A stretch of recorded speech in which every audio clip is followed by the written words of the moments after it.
Welcome to the Philadelphia Sports Table Podcast Show, the longest-running weekly Philly sports podcast show in the world. Over 12 years strong. We got a great show coming to you this week. I'm Jeff Warren, here with my good buddy Eric Leonard, better known as Jackson. If you're watching on YouTube, you can see Jackson with triple X's. What are you doing, buddy? It doesn't look like you're in your underpants so like you were a few weeks ago. Dude, it was like 100 degrees down here that like 2 weeks ago. It was very warm. Yes. It's like 68. Yeah, no, I'm good. I'm in pants. Good. You're lucky. Yes. Yeah. No, it's I'm good. It's been an interesting week. It's been an interesting week as you Len and I were talking about the fact, you took your daughter to college and she's now up at University of Buffalo getting acclimated to things. There you go. Buffalo sweatshirt there, hoodie. Bulls, and horns up. Yep. Bulls. It's got to be tough, man. Got to be tough. Got to be bizarre not having your little girl there. Yeah, it was a week ago. Yeah, a week ago, like on last Wednesday, we moved her in, took her out to dinner, all the good stuff, and then we stayed in Buffalo till Friday, but she stayed there with a roommate. Yeah. So we only saw her like a little bit, and it was just like, okay, this is okay. We're nearby. Yeah. And then Friday got in the car and left, and I was just like,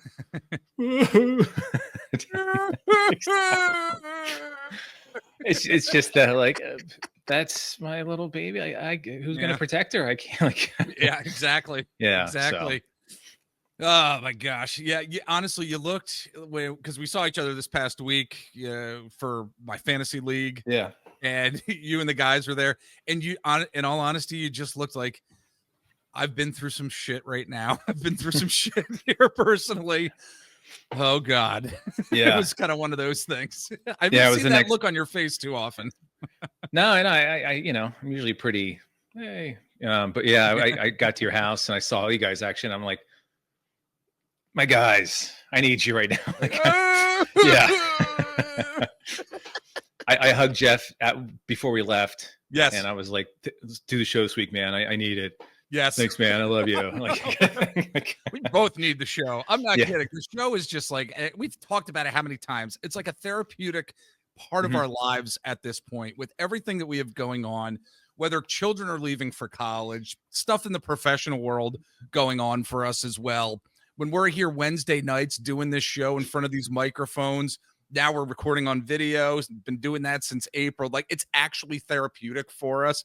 The things that I had to do today with regard to my political endeavors was just horrendous. It was horrendous. Pull back the curtain. I had to do something today, folks, called call time, where you're just calling people, asking for financial donations for your campaign. And it's the most uncomfortable thing in the world. It really is. I probably shouldn't be talking about it, but honestly, but this is therapy for us, right? The show's therapy. Yeah, man, you've always had one thing I can never do, and it's that blah, like out in public or just with people in general. Never had that in me, but certainly couldn't do that. Just calling people out of the blue. Yes. Hey, I'm Jeff Warren, and I'm blah, blah, blah, blah. And I'm the back of my mind is be like, no one cares about you. Everyone hates you. No one wants to talk to you. No, that's what I was thinking the whole time. Yes. I'm like, why is anybody going to pick up the phone when I'm calling them? But then again, I called your wife. I was like, I don't want to talk to Eric. I don't want to ask him this stuff. I talked to your wife. Pick up the phone. She picks up the phone. Jeff, is everything okay? Yeah. Is everything all right? That's like, because we never talk. Like, nobody talks on the phone. Come on.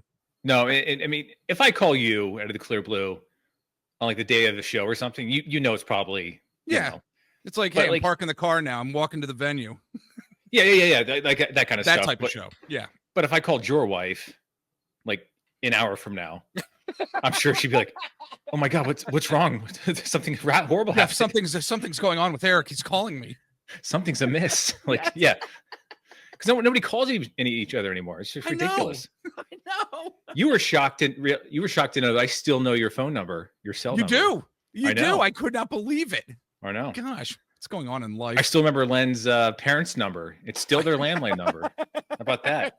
Incredible. They stole the landline. I know. As far as I know, yeah. Yes. I'm going to call them at midnight. You should. Just make sure it still works. Safe and sound. Yeah, the crap out of them, man. That's for sure. Oh my God. Well, we got a great show, folks. We really do. We got some interesting topics. Of course, we're going to get to the Philadelphia Eagles. They made their roster cuts. They got the 53-man roster set at this point. We're just going to talk about this team. We got the first game of the season happening next Thursday, September 4th, kicking off the season against the Dallas Cowboys. Definitely going to get into this Eagles team. And then we're going to dive into a story that look, it affects the sports world, but it affects pocketbooks as well. It's just about corporate greed continuing with broadcasting companies who just have billions of dollars as it is anyway. Some of you out there may have been following this ridiculous saga between YouTube / Google and Fox Sports and the agreement that they have with streaming, blah, blah, blah. We're going to get into this corporate greed nonsense. And then from there, we're going to get into a ton of Phillies talk.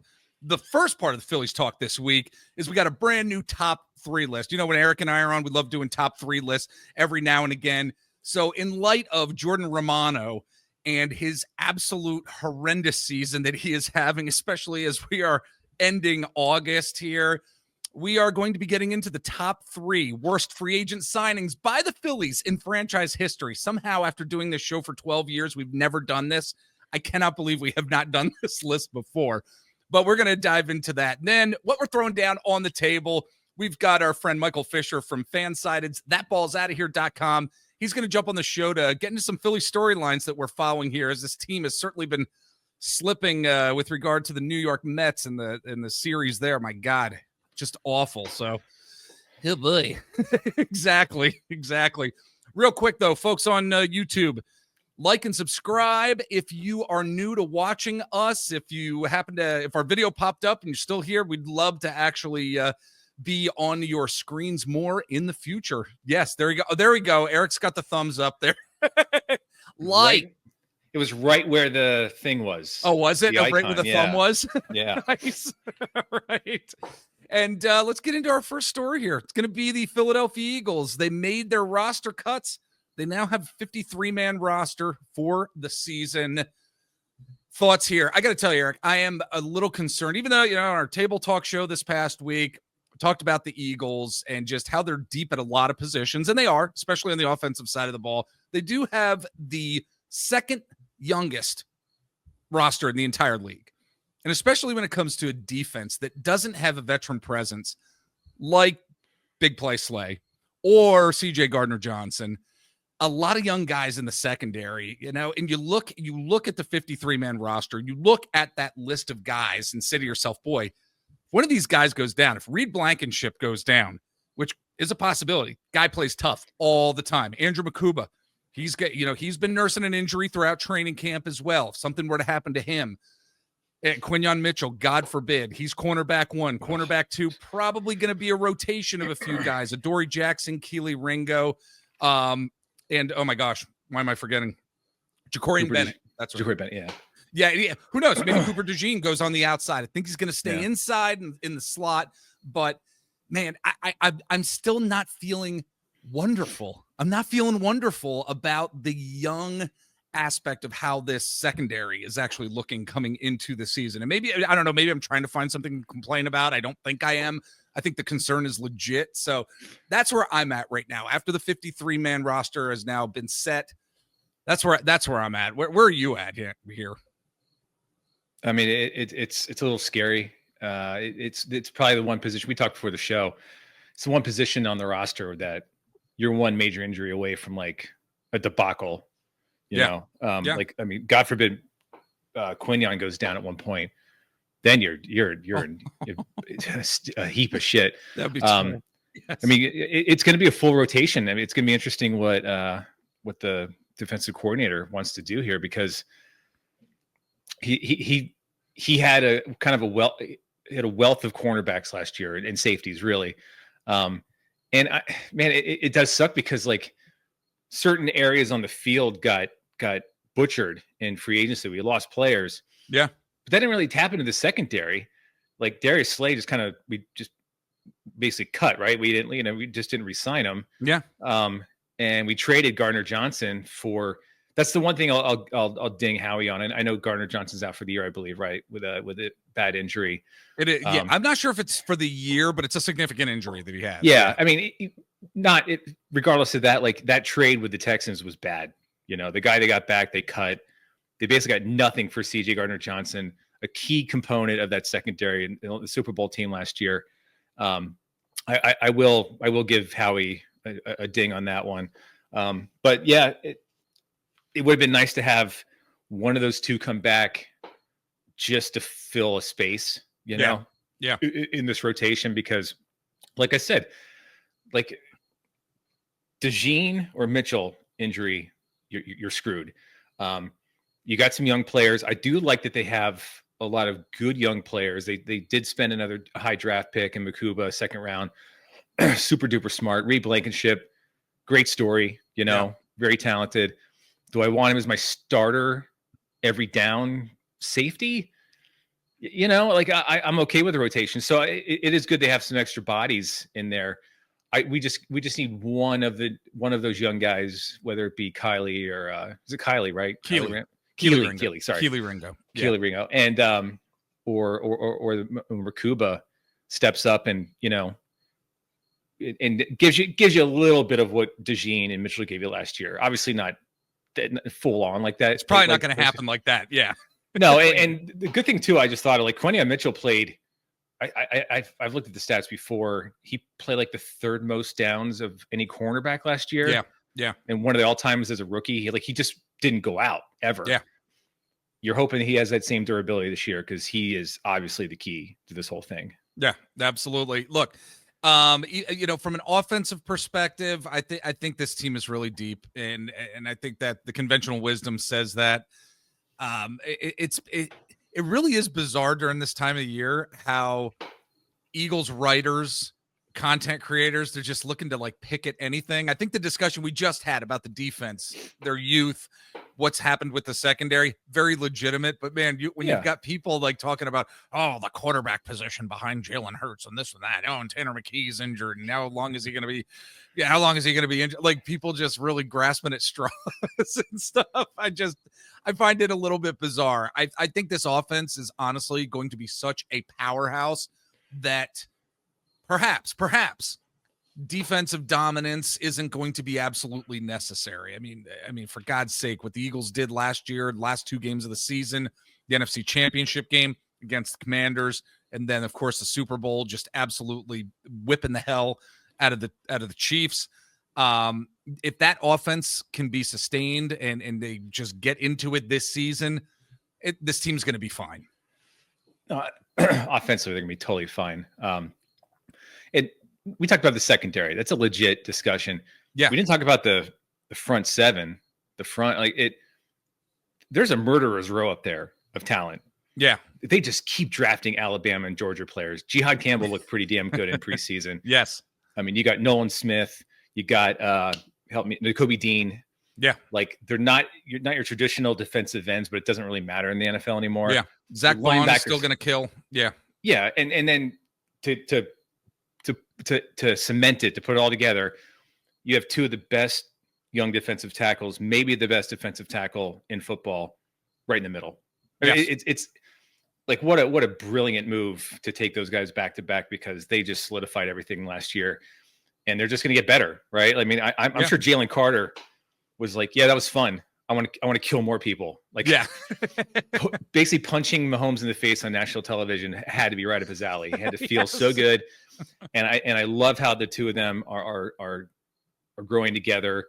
They're going to get paid like a mother here soon. Yep. But they're well worth it. Like, they make the entire defense work. And if they take another step up, both of them, and they're just that much elite again, the secondary maybe shouldn't be as much of a, because if you have constant pressure on the quarterback, absolutely puts a lot of, it eases your secondary.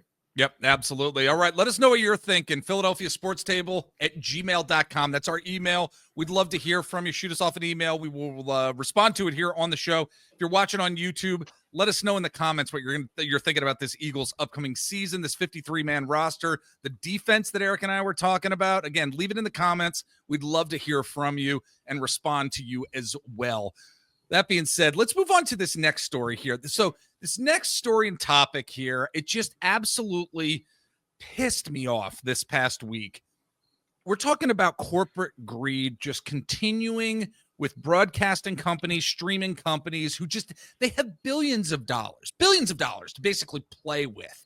So if you had read this past week, Google/YouTube TV and Fox Sports were at an impasse and dispute in terms of contracts and how they were going to put out college football season and NFL season that's right upon us now. Today they came to, I guess, a short-term extension on this. So yes, YouTube TV and Fox came to an extension to prevent its channels from going dark, which would have happened in 3 days. In 3 days, when so much of the football world cannot wait to see Ohio State against Texas, and especially as Arch Manning, who's playing for Texas, is going to be playing his first game starting and is one of the top quarterback prospects in this league. I love Google's statement on this.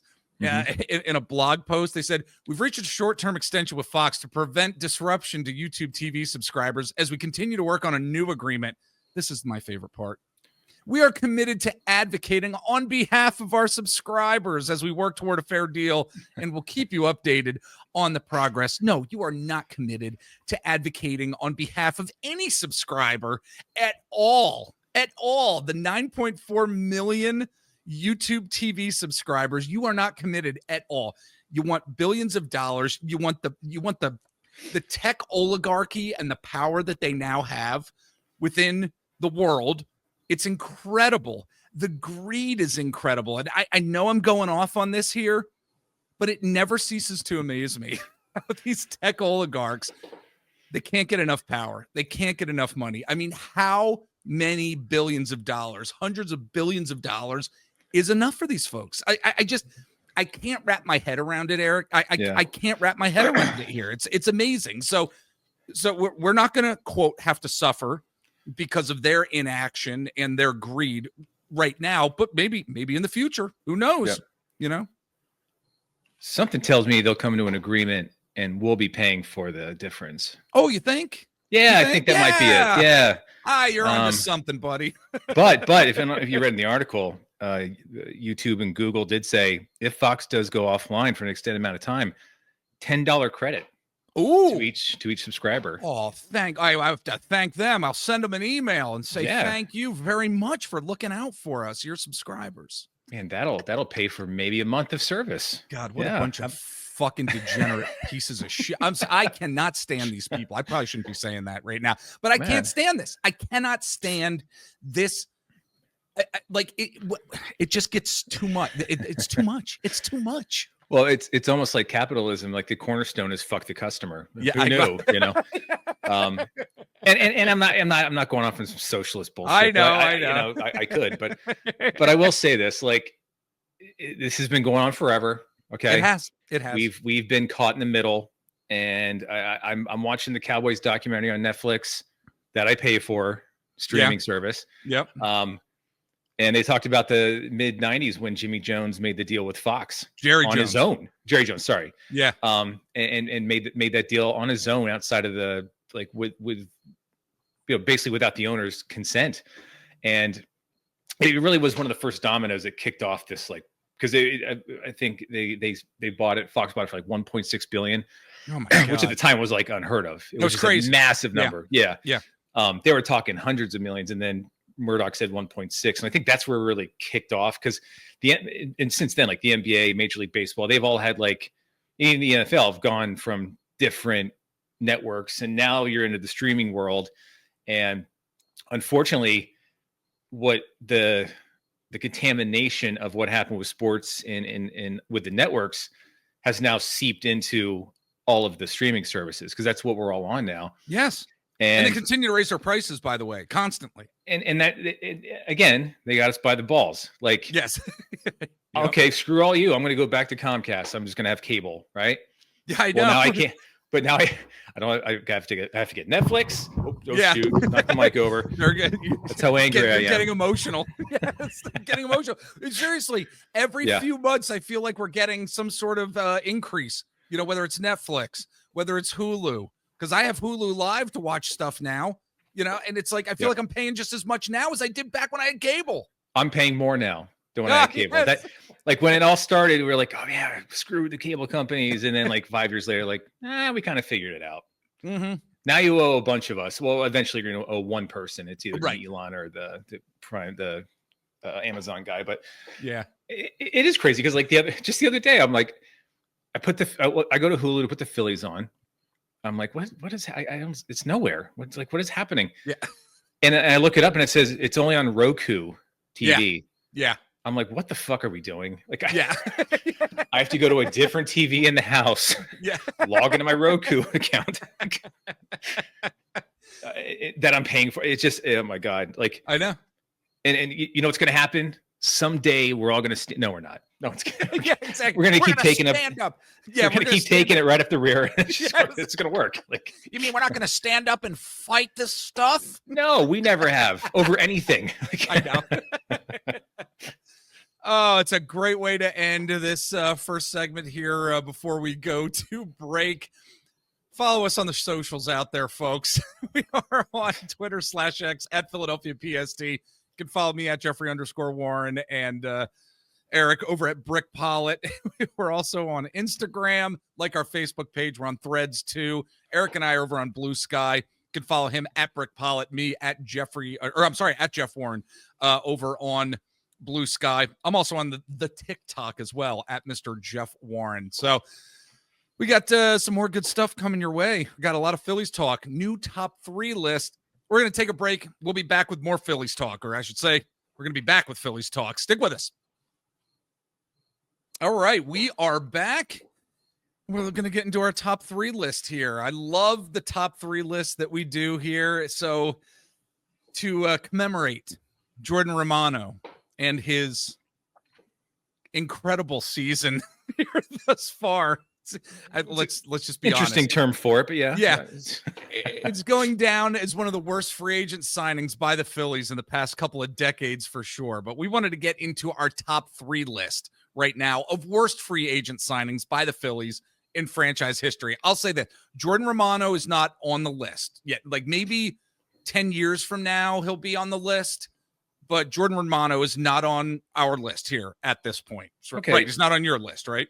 No, but can we just have a quick 1 minute of Jordan Romano hate? Oh my God, absolutely. Here, he's been absolutely horrendous. What a fucking disaster signing! I can't stand when he comes in. I hate his face. I hate he doesn't seem to give a shit. He's one of those guys like right away. Just like I don't like this guy. I don't like it, and then you suck too on top of it. Yeah, awful. And by the way, you said his season was interesting. That'd be like you coming to me going, Eric, I was diagnosed with cancer, and me going, interesting. Like Jordan Romano's Philly career is cancer. Like it's not interesting. Yes. Oh my God. Well, let's get into the list here. Let's do it. In honor of Jordan Romano, we now have this list. So I'm going to let you go first, buddy. Like number 3 worst free agent signing by the Phillies of all time. Who is that for you? Can I just say quick? I love the worst of top 3 list. Yeah. And I do like the ones, hey, it was the best signings by the Phillies. Right. I like these. These are my favorite. These are like because you remember the great players. I truly remember hating certain players or being disappointed. Or, and my first one is pure disappointment. I mean, we were in college when this happened. Okay. Let me get to. I want to have his stats in front of me because it was so horrendous. So the Phillies had a. There's so many guys to choose from, by the way. Yeah. I was scrolling, trying to find through all the bad signings, and I remember this one because I was in college and watching Phillies games when I could, and and the Phillies have this bad history, man, of signing guys that are just past their prime. They brought in Dale Murphy, and he was okay, but it was kind of past his prime. I mean, Lance Parrish is the ultimate one. Yeah. This one. My 3 picks are going to be disappointment, and hatred. Okay. Okay. This one's disappointment. Danny Tartabull in 1997. They signed him for 1 year, $2.3 million. He was kind of done, Yes. just done enough where it was like, this feels like a mistake. I was still excited because it was a name, and Phillies in 97. What the hell are we doing? Like, we had nothing going on. Was Scott Rawl on the team maybe, or was coming soon? I think he was. Was he coming soon? I think maybe it was 98, but I mean, it was just a bad time to be a Phillies fan. Yeah. He comes in, you're like, all right, this could be interesting. Yeah. First at bat, breaks his toe. Yes. On a foul ball. Pretty much done for the year. He plays 3 games for the Phillies, and that's 3 games. That's it. Classic Phillies. Yep. I'm not sure about this guy, and I was right. We shouldn't have been sure. It's a disaster. So that's my number 3. I like that. Look, if you can bring in a guy, a free agent signing that you're thinking has a lot of promise, is going to be able to contribute to the offense, and then the very first he breaks a bone in his body and is only able to give you 3 games, that's right up there. And you might be thinking to yourself out there, folks, how is that not number 1? How is it not number 1? Oh, there's a few more we're going to be getting to here. I'll start with my number 3, and that is going to be one Didi Gregorius. Now, in with what you were saying, for me, that's more the disappointment, because prior to joining the Phillies in 2020, Didi Gregorius was coming off a 20-plus home run season, 70-plus RBI season, and 3 of his previous 4 years with the New York Yankees. When they got him, I was so freaking excited. I mean, he was going to complement a Phillies office that had JT Realmuto, Rhys Hoskins, Andrew McCutchen, and Bryce Harper already, major part of the team here. But man, his first year with the Phillies, he put together a solid season. He did 284 batting average with an 827 OPS, along with 34 runs scored. He had 10 home runs, 40 RBIs. But man, with the Phillies, I don't think what they didn't expect was the massive regression in his game that quickly followed. Man, in 2021, 209 batting average, along with a 639 OPS, only 35 runs scored, 16 doubles, 13 home runs, and 54 RBIs in 103 games played. Just absolutely horrendous. 2022, just continuing to fall off that cliff. A 210 batting average, just horrendous. 19 RBIs over the course of 63 games. And I remember talking about Gregorius on this show back then. We were talking about him and just what a disappointment it was. But man, he's definitely up there. He's my number 3. Yeah, and he was one of those guys too. If you play fantasy baseball, like in the late in 2018, 2019, yes, everybody was waiting for him to come up. He was one of those names like you stuck on your bench if you could get him. Yeah, and you just waited and waited because he was for the Diamondbacks, I believe, and huge upside and did look good, man. And 2021 just really bad. And 2022, I remember he was unplayable to the point where like horrendous. Yeah. Like did he even play in the postseason? I'm not even sure if he did at all. He may not have, actually, now that you mention it. Yeah. Yeah. That team went to the World Series and he didn't contribute and was making $20 million. Pretty amazing. Uh-huh. But the upside to him is that it actually led to the Trey Turner signing. Yes. So they kind of forced their hand. I remember them making that signing and being like, that's a lot of money for him. But I'm like, but wait, I remember Didi Gregorius. Yes. That's our shortstop. And it's just not working. We got to do it. Yeah. They're like, we got to do it. We got to sign Trey Turner. Great. All right. Number 2 for you. Who is number 2 on your list of the worst Phillies free agent signings of all times? Oh, man, this guy. He's the ultimate. Oh, God. He's just. And this was almost personal because this is when I lived in Old City and I went out all the time to watch games, and I watched, I just go sit for 3 hours at a bar and watch the whole game. This was pre-cell phone, like on the internet all the time. So I would literally just sit there like a normal human and drink beer and watch baseball and not like look at my phone. And David Bell was our third baseman then. Like 2004, I think was the year. Yeah. And I had partial season tickets. That was the year they opened up the new stadium. They got a new third baseman. Jim Thome was already there. Yep. I mean, Thome worked out. Let's sign the third baseman from Cleveland, his teammate. Yeah. And man, within a month, I'm like, I hate this guy. I don't hate him. I'm just like, what the fuck? What? Like, we just signed Tommy, amazing to the mountaintop signing, and then you came back with your usual shit Philly signing. We're gonna get my number one's even worse, but like this was one of those like, you gave this guy this guy's my third baseman for 4 years. That's where Michael Jack Schmidt worked for how many years for the Phillies, and you're gonna shit on him. I'd rather Rick Shue, who replaced Schmitty at that point. Okay, like I think his first year he batted 195 with like I think his OPS was like 600 maybe. He was decent in the field. He had no power and he couldn't get on base. Yeah, and he was slow and he wasn't the best fielder. What the F are we doing? and he had that kind of face. I'm not gonna lie. He had that face where you're just like, if I was at a party, not punchable face, but just like talking to people, I'd just be like, I don't like that guy. There's something wrong with. I don't like him. Like, it's hard to explain, but if you know David Bell and you know his game, yes, like, God, what a insufferable 2 years only. Thank God, 4-year contract, and they shipped him out in 06 because you had to. 4 year, what was 4 years, $17 million, which was pretty good money in 04. It was. I mean, they signed him to be that steady third baseman. After he did really well with the Giants, he did. But my gosh, you want to talk about a long-term commitment that backfired immediately? I mean, that is up there. Oh my gosh! But it's not number one. It's not number one. And I'll get to my number two here. My number two, folks, is Jake Arrieta. Jake Arrieta, my gosh, signed after winning the 2015 NL Cy Young with the Cubs. He was supposed to anchor the Phillies rotation during their rebuild to contender transition, and it just sucked. It just absolutely sucked. He posted a 4.36 ERA over 3 seasons, and yes, he was battling injuries.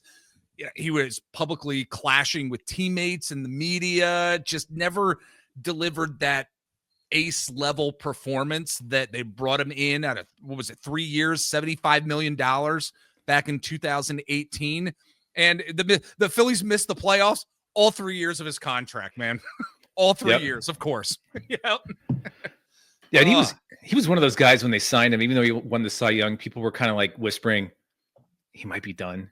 Yeah. Like physically, he's just not quite there. It was very memorable of 05. David Bell was still on the team. They traded for Freddie Garcia, I remember, from the White Sox. Yes. And there was tons of rumors that his shoulder was shot.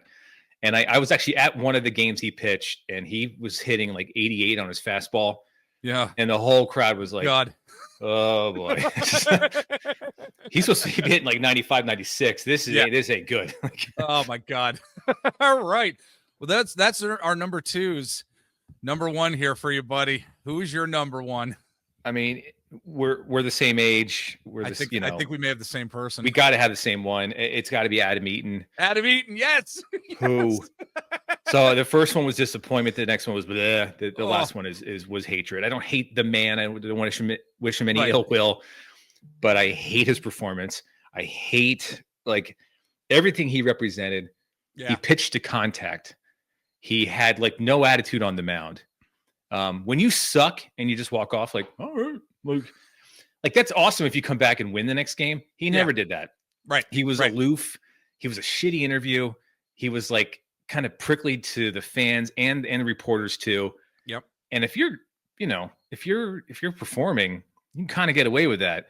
But when you get a 3-year, $24 million contract for a team that's heading into the playoffs and like possibly a World Series in 2007, they becoming contenders. Yes. Yeah, we're starting to become contenders. You're supposed to be a part of that. Right. And you did not. I mean, it did precipitate some moves that they had to make to fill his pathetic ass. Yes. Because he couldn't. I mean, what is it here? He was in AAA by like 2008. They had him. And I wanted to say something right here. Like, okay, we're 6.29 ERA, 2008 5.80 ERA, 19 starts before demoted to AAA. We were one of the best teams in baseball, and he was the worst.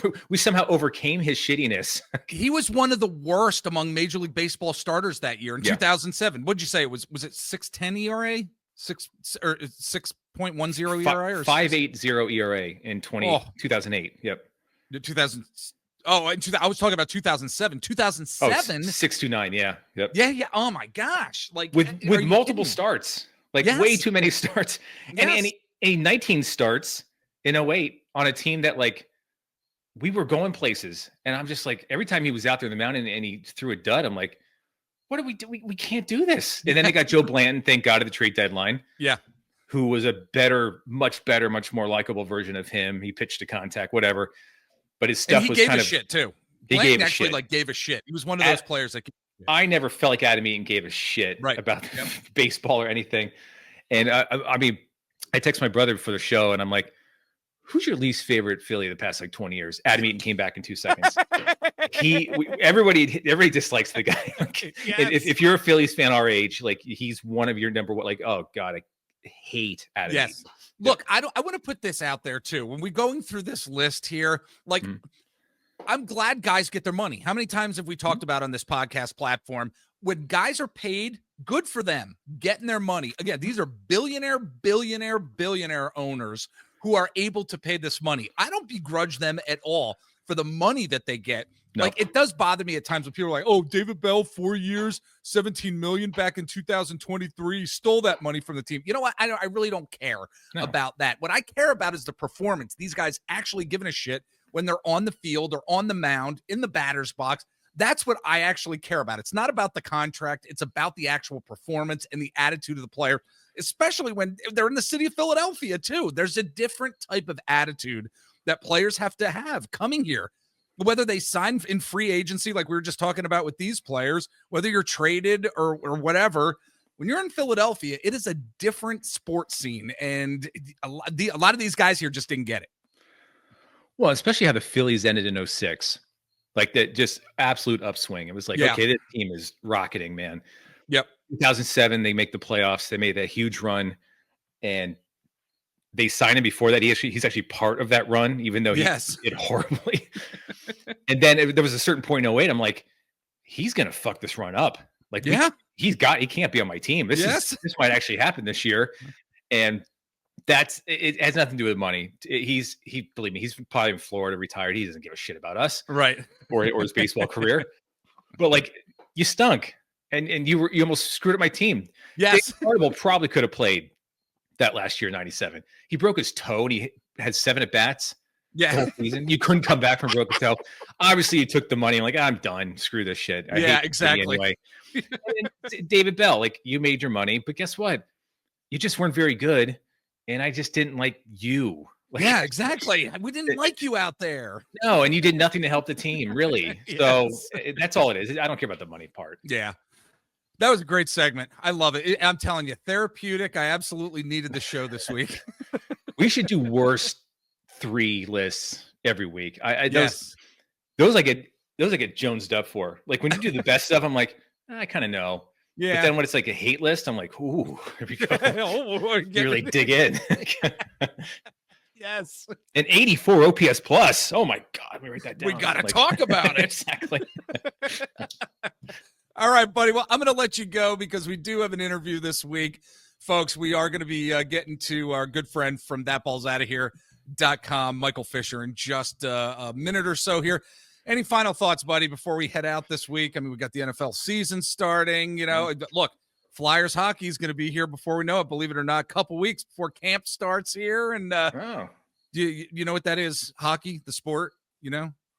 Yeah, they're going camping together. Is that they'll camp? Yes, they'll camp. Listen, I only got one kid in the house. Maybe I'll give Flyers a try this year. Ooh. Yeah. Ooh, don't tease me. This will probably end after a week. I'm just. Yeah, I know. But I'll give it a shot. Yeah. But I'll see you this weekend. Absolutely. We're going to be hanging out. Our buddies getting together. End of the summer picnic that we're going to be having here at my house. And it's going to be great seeing you. Yep. Any final words? Or is that it? No. I think it's time for Betty by time. Yeah, and cry time. Yes. Everyone's going to bed. I can cry now. Yes, there you go. All right, everybody. We're going to take a break. And when we get back, we got more Phillies talk coming your way. All right, let's get into some more Philadelphia Phillies talk. Joining us this week is our good friend Michael Fisher from thatballsoutahere.com. You know, we love our Fansided sites. It is great to see you, my friend, to get into this Philadelphia Phillies team. First off, how have you been? And thanks for coming on. Thanks for having me, Jeff. Appreciate it as always.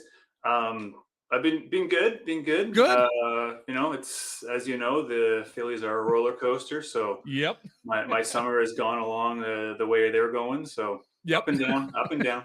Absolutely. Look, the series with the Mets, I wanted to get into that with you right off the bat here because, I mean, it's just the most astounding thing that we continue to see with this Phillies team. They have such an issue playing the Mets when they're up at Citi Field. We know this. This has now just become a thing. It's this theme here. And as of us recording this here on Wednesday, August 27th, they are 6-23 in their last 29 games at Citi Field. It's absolutely astonishing. Michael, I mean, what is it with this Phillies team where they just cannot seem to pull out wins at Citi Field? I mean, I do wonder if there's some sort of mental block thing going on here with this team. What are your thoughts? Yeah, what's not 9 in a row now there? Yes. Pull out a win somehow, and they've done it all kinds of different ways too. It's blowouts and close games, extra innings, and they've been all over the map.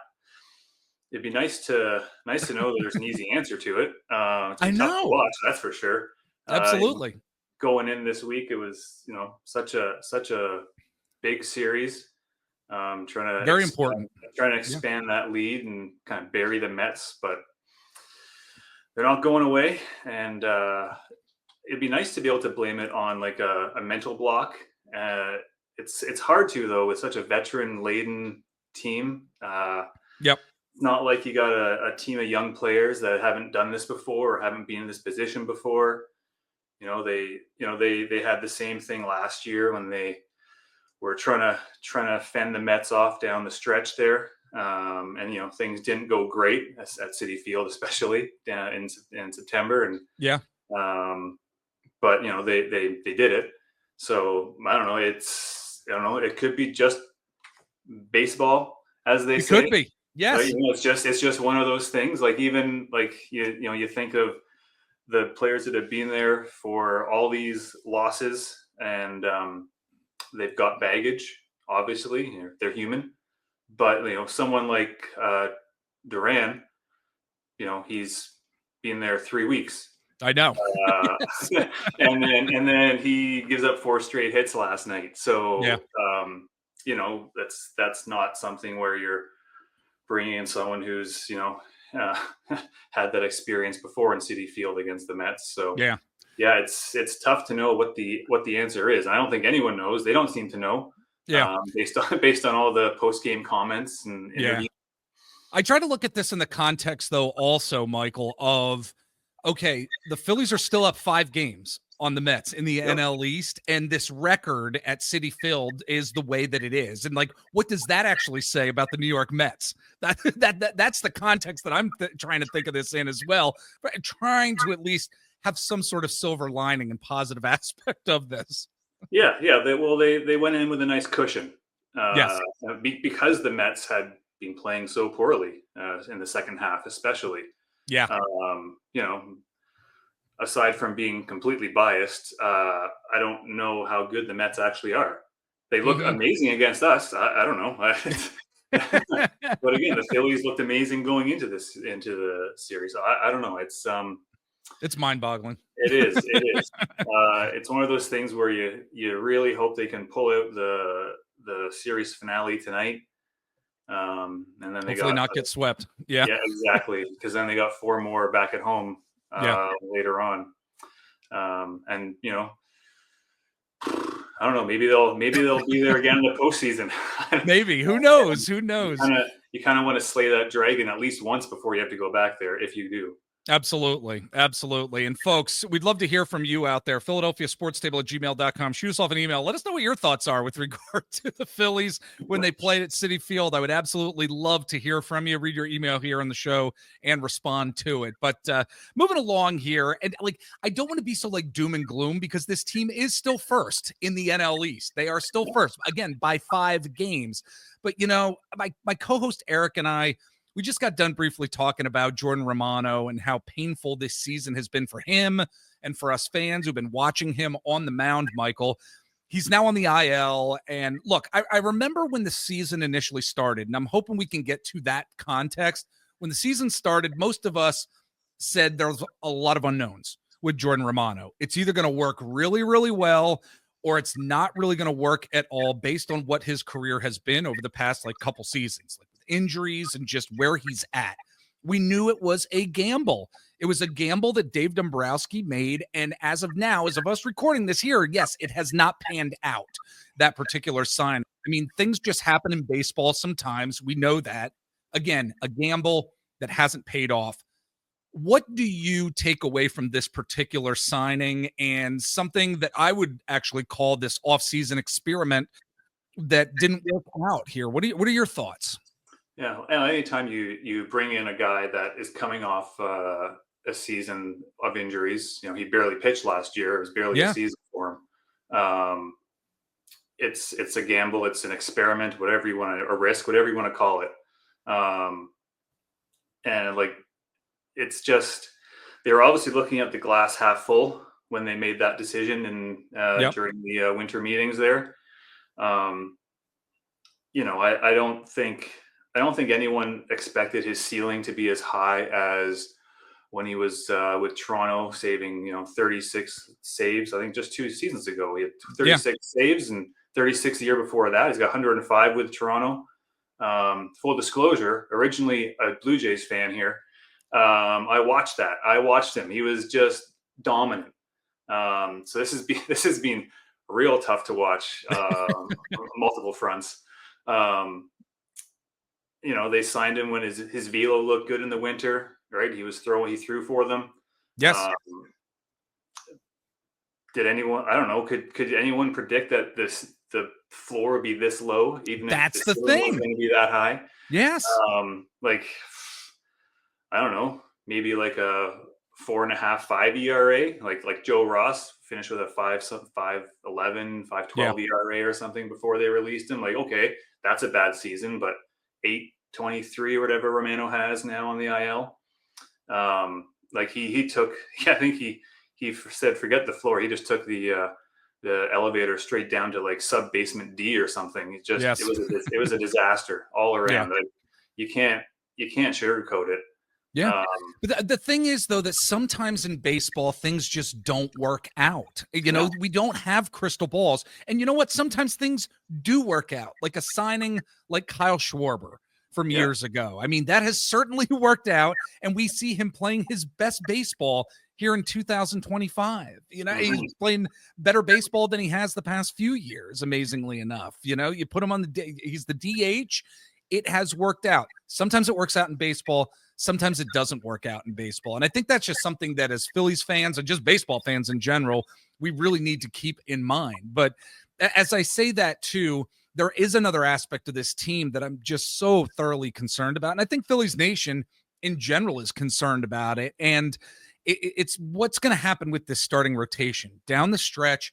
And, as we are looking, hopefully to a postseason here, Michael, with not having Zack Wheeler in that rotation. I mean, losing him changes a lot, in my opinion. Mainly it alters how I was thinking that this team could potentially perform in a World Series. And yes, I know I'm putting the cart before the horse saying that, but there's conventional wisdom out there and thought that this Phillies team could potentially get to the World Series. Not out of the realm of possibility at all. But I think not having Zack Wheeler now puts those dreams in jeopardy for us fans here. I don't know. I don't mean to be so dismal with this particular topic, but I mean, it's rough. I hope we see him again pitching on the mound in Philadelphia. I hope that that's what it is, because there's a percentage chance that he could not, that his career could potentially be over here. So the starting rotation without Zack Wheeler, are our dreams in jeopardy here? I know it sounds very human glue. This is a great Oh, I know. I know. Like, speaking of sugarcoating, there's no way to sugarcoat. You can't replace a Zack Wheeler. Like, there's no way to do that. Very few teams would even have a chance at even filling one of his shoes. The Phillies are lucky with Christopher Sanchez. the fact that he can step in despite what happened this week against the Mets. He's just you're about as close as you're going to get. But Wheeler is a top tier Major League Baseball ace. And when you start looking at postseason rotations, forget getting to the World Series, just a division series, right? You got to get 3 guys lined up. And, when you take out Zack Wheeler from that, it's huge. It's huge. As good as the Philly starters can be, no one's Zack Wheeler. And, the goal was a World Series from spring training, and they have they're built deep, like they have a deep roster. It's just going to be a little bit harder for them to actually get there now.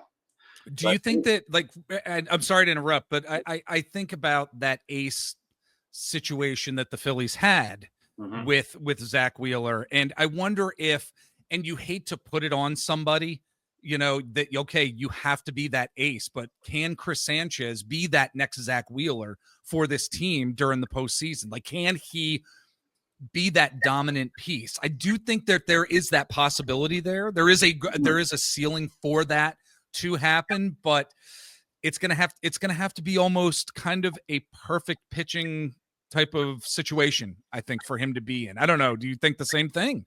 Yeah. Like, you don't know how he's going to react until it's happening.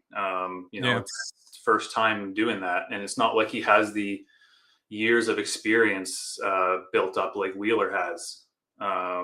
Right.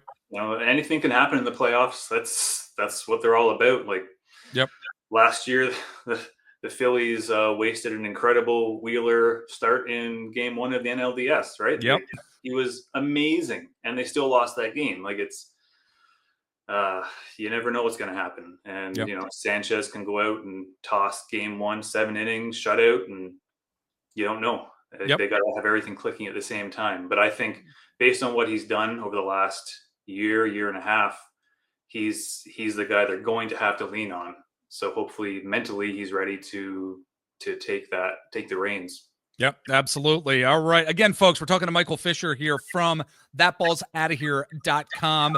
We love our Fansided sites here. Michael, can you tell everybody where they can find you on the socials out there if they want to follow you, see what you're posting out there? On Twitter, X. It's Twitter. By Michael Fisher. Yeah. I still say Twitter. I'm not big social media poster, but I'll share some articles on there. Yep. You can find us That Ball's Out of Here site. You can find us on Twitter as well at FS Tebow, TBOH. Yep. We got lots of articles going up. We're all over. Yep. A lot of content over at thatballsoutofhere.com for sure. So, all right. We're going to kind of stick with the doom and gloom, but we are going to end with some positivity. We will, folks. We're going to end with some positivity, but right now, really wanted to discuss what the concerns are going to be on this Phillies team. Again, as we're heading into the final stretch here, as we're looking towards this postseason, want to talk about the concerns about when it comes to the batting at this point with this team, when it comes to the starting rotation, when it comes to the bullpen as well.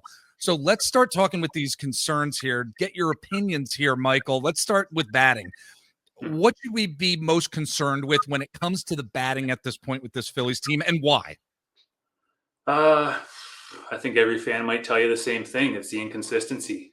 Okay. Yeah. Right? Series to series, you don't know what you're going to get. When they're not on, yikes! Like, it looks ugly. Yeah. The inability to move guys over when they need to, squeezing the bat handle a bit too tight when runners in scoring position.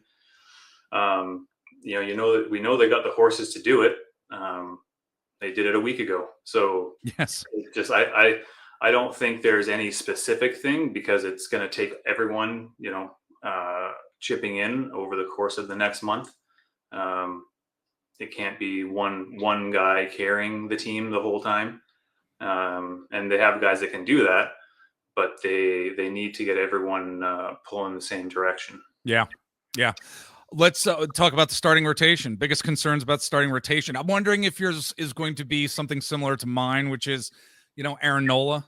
We know that coming back from this injury hasn't necessarily been the most consistent, Mm-hmm. but the starting rotation again with Zack Wheeler. What's your biggest concern and why?